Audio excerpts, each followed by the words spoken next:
Oh, yeah, that's what I'm talking about. Welcome to another episode of the Tech Preacher Podcast.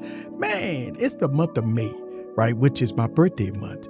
And I celebrate the entire month for my birthday. My birthday is May 9th, which is Friday.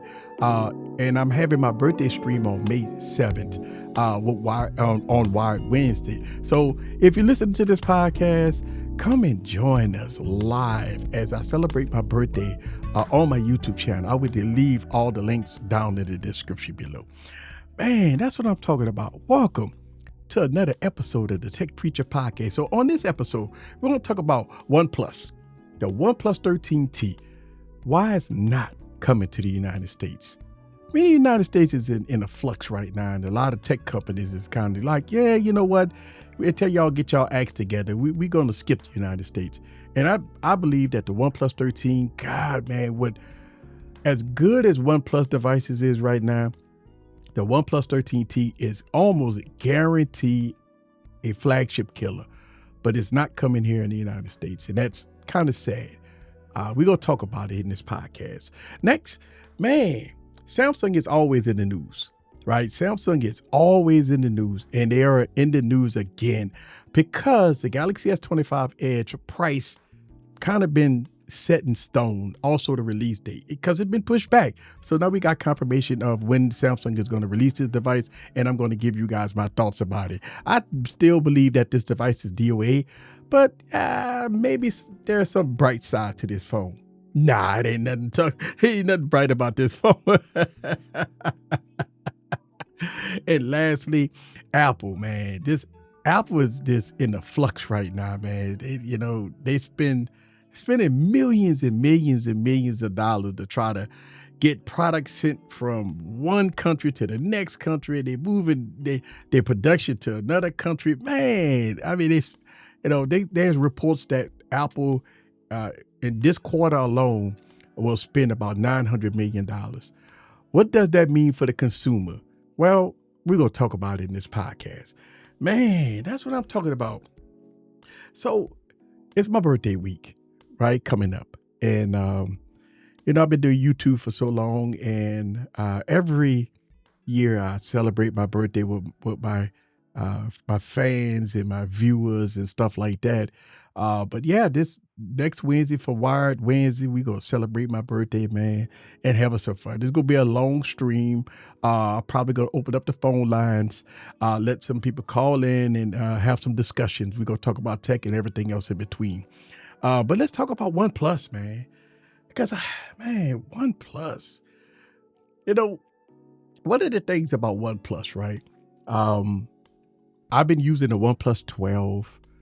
And it's been a phenomenal device. And, everybody that's been using the OnePlus 13 saying that this device has been phenomenal.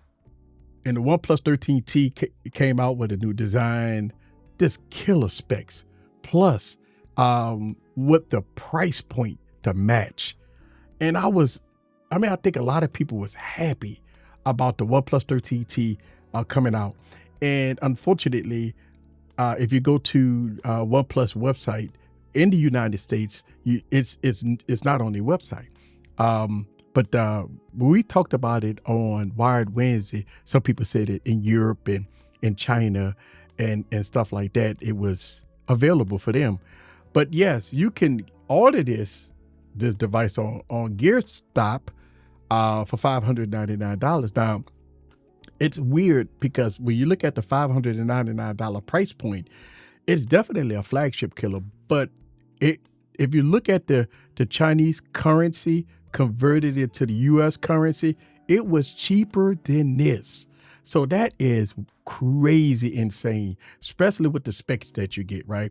Snapdragon 8 Elite processor, 16 gigs of RAM. You get an 80-watt charger with this thing, 6,260 milliamp battery, this thing, man. I mean, listen, the cameras is probably going to be on point. You get the 120 hertz refresh rate. You're going to get all day battery life. I mean, this thing is definitely a flagship killer. And OnePlus been knocking it out the park for the last couple of years. but unfortunately, if you go on the website, it's unavailable. And man, and it's been confirmed, by the way. It's been confirmed that the OnePlus 13 is not coming to the United States. And that's, that is one of those things that if you want to get this fantastic device, you do have options, right? If you go on the Gears Top, in which I will leave that link down in the description below, you're able to get it. So, I mean, the question is, why OnePlus, right? I think OnePlus for the last couple of years has went back to their roots, right? Flagship killer. When we talk about flagship killer, we talk about a device that gives you everything underneath the sun.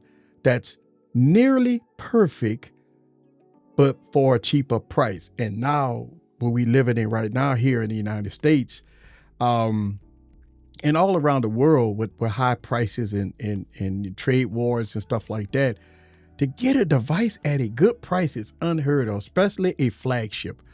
But with everything that's going on in the United States, it's a big rebellion in the tech industry, right? That here, since the administration doesn't want to play right? The Trump factor here in the United States, companies is not playing these games, man. They're just not playing. You know what I mean? And that's sad because it hurts the consumer, especially here in the United States, because it's all about choice. And listen, I know majority of the consumers here in the United States is either Apple or Samsung, but you do have a small percentage of people that do think outside of the box. And, besides Samsung and Apple, OnePlus and the Android ecosystem to tech enthusiasts in the United States, this is a device that a lot of people is very, very interested in. But yes, you can import it. Yeah, for what I understand, if you order from GearStop, the price is what it is. Somebody said that there was no additional tariffs and stuff like that when you go to checkout.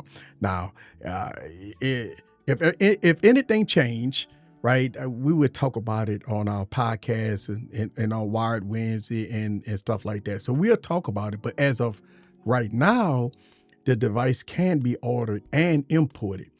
But I think in 2025, we have seen a flux, a turnaround in a lot of different things.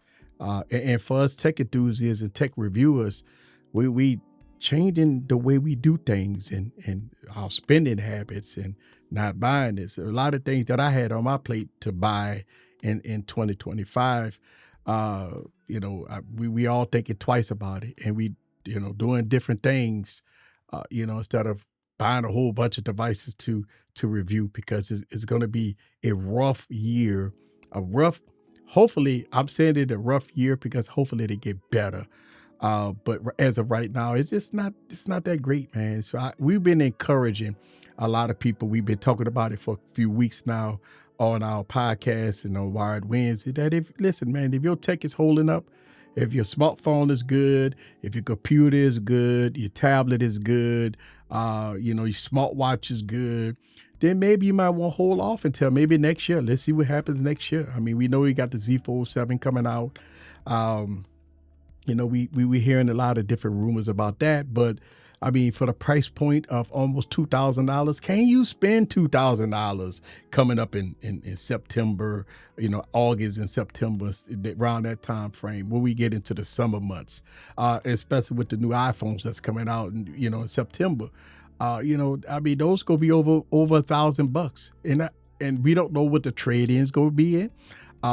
If they're going to scale back on the cost of the trade-ins, the carriers, how they going to, work with the users to try to get these devices in people's hands. Are they going to eat a lot of that cost? And that's going to be pretty interesting. We will see in the near future on how this is going to balance out. Because here in the United States, the way the users work here in the United States, it goes like this, right? New device come out. Mostly users go to your AT&T, T-Mobile, Verizon Wireless, and they put it on payment plans, right? And these companies require maybe a small deposit down, and if your credit is okay, then you can finance the phone. The duration of the device, 2 years. I think it's 3 years, and AT&T, I believe, 38, 34 months, 36 months. But it gives an opportunity for the users to get the devices in their hand. But this recently, Verizon just went up on their plans. We're hearing T-Mobile going up on their plans. I'm sure that AT&T will follow right behind it. So we looking at these companies are going up on their plans. So it's going to cost the consumer more without even upgrading and stuff like that. You're going to see a fluctuation in your bill. Your bill is going to go up before you even buy a phone. So, the question is, should we run out and just splurge and spend money unnecessarily if your current device is doing fine? Look, I know we tech enthusiasts. I'm a tech enthusiast, man. Every time I see some new stuff, the latest and greatest, man, I want it, man. But at the end of the day, man, I have to. A lot of us have to be responsible, and I think that's the key. That we all need to, financially responsible. Right now, listen, the device is still gonna be on sale if you hold off. If you got the money, if you're a big baller, it's all good. But it's one of those things that you just got to be responsible in 2025. But if you wanted to buy it, I will leave this link down in the description, and that's going to be GearStop. It's going to be $5.99. And you know what? $5.99 is still a superb price for this device, man. I ain't gonna lie to you. It's gonna be a superb device. And look, they say DisplayMate, right, gave it a A+ on the display. And one of the things that I've been seeing with the OnePlus devices, right, is that they displays, the cameras has been in a league with the big dogs, right? Above a lot of devices. I've been talking about my displeasement with the Galaxy S25 Ultra. The camera system is something that I don't like, right? The camera system to me, feels like a step back. But I can honestly say that the OnePlus cameras has been definitely in a upper echelon, to me, above the guy what Samsung has to offer. And so, in my opinion, I think that OnePlus has been stellar. And so, yeah, $5.99 still not a bad price. Still not a bad price. This is not bad. But yeah, man. So let's talk about this, man. And I gotta get a sip of some of the bubbly on this one, because Samsung, I talk about Samsung a lot on my YouTube channel because I've been using Samsung devices since the beginning, right? I literally have every Samsung device. I used to buy, like when the Fold 1 came out, right? I started my collection. I bought the Fold 1, Fold 2, Fold 3, Fold 4. And then when I got to the Galaxy Z Fold 4, I noticed something. I noticed that Samsung started going downhill a little bit. I noticed after the Galaxy Note 20 Ultra, right? I noticed that Samsung started doing stuff differently, started going backwards. I noticed that they started taking away things, and they started being Apple-ish. And we couldn't understand why Samsung was doing this, right? And I understand, cost is everything, right? Got to save a little money here and there. But even with the saving the money aspect that a lot of users will say, well, it's a business. If they can get away with it, they will do it. We still can call them out for it. See, that's the thing with a lot of people, right? A lot of people say, well, don't matter. The users go buy it anyway. But we can still talk about it. And I think that's the key to success, because if we don't give out the information, we don't give people our opinions about products and services, then people just won't know the difference between shit and sugar. And I believe that Samsung has went this downhill spiral in the last couple of years. And I talk about this in my Galaxy Note 9 video. Every time I do a Galaxy Note 9 video, and I did a video of the Galaxy Note 9 against the Galaxy S25 Ultra, and I'm gonna tell you, Samsung should be embarrassed. I just believe that Samsung should be embarrassed. And not only should they be embarrassed, they should be ultra embarrassed to release the Galaxy S25 Edge. Because this device is something that, why? Right? And I do understand. I mean, they try to be ahead of the game because Apple is going to drop their slim device, right? And, but I think even if Samsung was to try to compete with Apple, with their slim device, what Samsung has to do is that if the rumor is true about the iPhone 17 Slim, iPhone 16 Slim, or whatever 17 Slim at the $799 price point, then Samsung should have released this device at a $799 price point.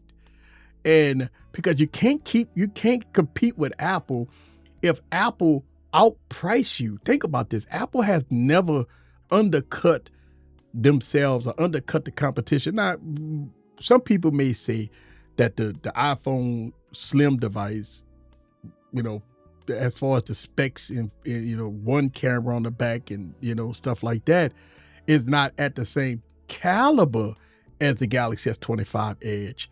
But it doesn't matter because price is everything.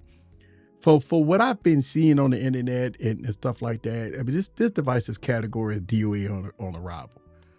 And why?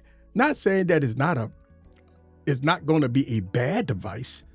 I'm saying that they outprice themselves 100% with this device. So when you look at this, right? Now, the Galaxy S25 Edge was supposed to been released a few weeks ago. They pulled it back, don't know why, but I'm sure that they was trying to test the waters and see what the users are saying out there on the internet. And it has not been that great. I can tell you that right now. But May 13th, supposed to be the release date of this device. And, more and more when you look at this device, it's a slim, camera sticking out. You got the two cameras on the back. It's supposed to have the 200 megapixel camera.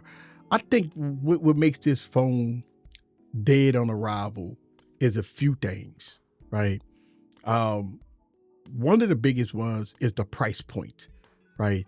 And the price point for this device is absolutely awful. When we look at this, and I pulled it up here, and I believe the price point is going to be $1,300 and some change.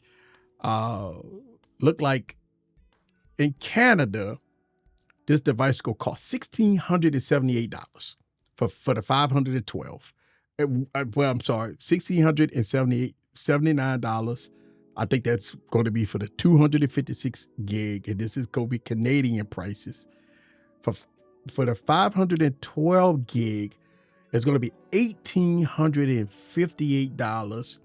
Okay, and that's going to be Canadian, and it's been converted into U.S. prices, which is about $1,200 to $1,300 plus dollars, respectively, or even more. Now that brings up some confusion here, right, for this device. $1,200 and $1,300 for this phone. For what you're getting is awful, right? I mean, yes, the camera with the 200 megapixel camera, but the battery life is going to be awful. 3,900 milliamp battery. We're going to have the Snapdragon 8 Elite processor in here. 256 gigs. You're going to get the 512 gigs of storage with this thing. And the design, listen, man, one of the things I criticize Samsung about this device is that you call it an edge device when it doesn't have any edges. The screen is not edge, it's a flat display. And I don't know, man. I mean, look, it looked like a very basic looking smartphone. It's nothing no wow factor as far as the design. It just look very plain. And we all know the specs, right? We've been hearing the specs about this device for, 200 megapixel main camera, 12 megapixel ultra wide. It just won't be. It won't be a device that, for the price point, it's not. It's just DOA, man. It's hard to express how Samsung screwed up with this one. Now, if this phone was $799, I think we'll be okay. But for $1,300, nah, man. Now you gonna have your Samsung purist that's gonna buy this phone, and it's all good, man. You're gonna have a lot of people that say this is gonna be the best thing since sliced bread. But it's going to be pretty interesting to see what jerry rig everything, get this device in hand and bend it and crack it into, two halves. But yeah, May 13th is going to be the date for this device. Let me know down in the comments, man. I know we've been criticizing this device and stuff like, I just don't see it. And at this price point, I just don't see it. But you let me know if you ready for this device, if you're intrigued, or you gonna buy this phone. Let me know down in the comments, man. I think it's gonna be DOA on the arrival.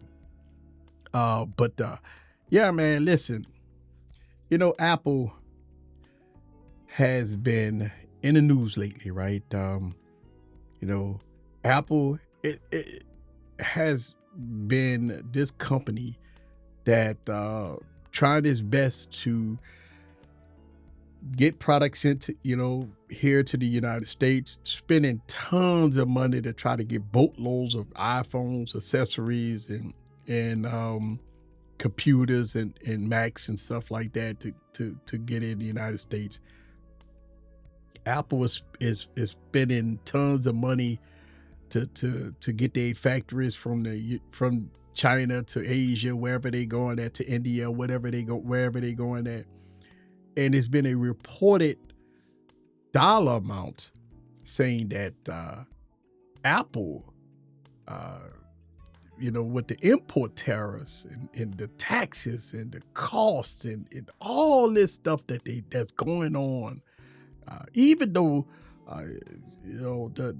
the Trump administration is giving Apple some type of passes and discounts and stuff like that, it doesn't matter. Tim Cook have, and we talk about this, the majority of the iPhones bound for the United States in the coming months will be made in India, okay? While Vietnam will be a major production hub for things like the iPads, Apple Watches, says the chief executive, Tim Cook.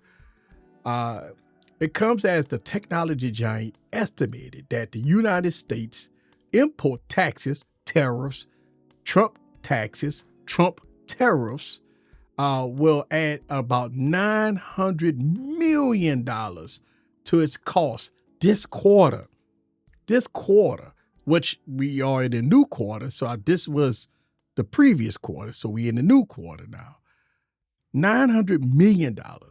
Right? Despite Trump's decision to spare key electronics from the new tariffs. The Trump administration repeatedly said that it wants Apple to move production into America. Listen, man, let me tell you something. And I know a lot of people believe that, a company could, build factories overnight.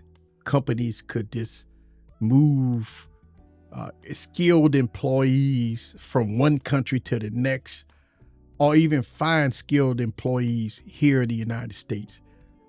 You have so many different factors when it comes down to Trump beliefs into building factories and having everything made in the United States. You got a huge cost factor. Billions upon billions of dollars have to be spent in that aspect to build the factories, which in turn takes multiple years to accomplish. And then once that get accomplished, then you have the skilled workers involved. And that's a huge cost factor, because you obviously in the United States, you have to, you have to, the cost factor for labor is going to be extremely high. So to make, iPhones here, MacBooks here, or iPads here in a Apple factory with United States employees, skilled employees working in that factory, that the product is going to be extremely high. So, we talk about this. We always hear this stuff that if you're in America, buy American-made product. If we want companies to move to America, to build and sell here in America, to have the factories built here in America and stuff like that. I mean, that's all sound like a dream, right? A dream come true. But the reality of it is that we get raw materials from other countries. We get a lot of things shipped overseas through boats and planes and stuff. And, a lot of commodities that we get is from overseas. And so for companies to commit to build factories in the United States, it's just a cost factor that the American people is going to pay is going to be so high. I mean, they already estimated that if an iPhone was made in the United States, it would cost over $3,500. And so if that's what we want, right? I'm sure that Apple wouldn't mind charging you $3,500 for the next iPhone. If that's what we want, then I believe that people have to understand the risk and reward, which is no reward, but it's high risk. Right now, you could go to a carrier, you could get an iPhone on a payment plan, maybe about $50 a month. But if that iPhone was $3,500, and that carrier, obviously that carrier is not going to eat that cost. Apple not going to eat that cost. So that means they go pass that on to the consumer. That means if you financing it, if you're already paying $50 for a $1,000 iPhone, just think about a $3,500 iPhone, right? If Apple spent $900 million in the past couple of months to try to get their product from China to India and to get planes, boatload of planes to bring their products here in the United States, it's already going to be a cost factor for the American people. This is going to cost us. Apple will not eat $900 million, people. I promise you that. It's going to, that $900 million that Apple just is spending, and it's $900 million pending, right? $900 million pending whatever else they got to do. That cost will be trickled down to people, most likely to Americans. So as high as the iPhone is right now, what Apple is scrambling to take their production and moving it from India to China to try to get devices in the United States, and all this tariffs here and tariffs there, it will impact us, on our next devices when they come out with their new phones, all the accessories, the newer computers that's coming out. We will be paying for this $900 million that they are just dropping to try to save themselves from this catastrophe that's happening, from this devastation that's happening. And a lot of people, Apple should should be able to do it. It's a rated at almost a $1 trillion company. They should be able to eat that cost. They will not eat that cost.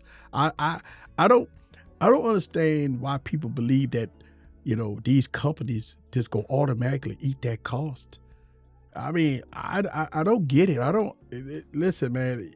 Some of them say, well, they might eat a percentage of that cost, but 25% tariffs, 145% tariffs. Most of these companies will not eat that cost, and I can tell you that probably Apple won't eat that cost. And listen, it's my birthday week, baby. Make sure that everybody come to Wired Wednesday. I will leave that link down in the description. And come watch us, man. Come have some fun with us and go from there. If you like these podcasts, man, let me know down in the comments. Sometimes I just want to talk, man. And these podcasts is very interesting. We're going to have some fun either way. All right. Another episode of the Tech Preacher Podcast, baby.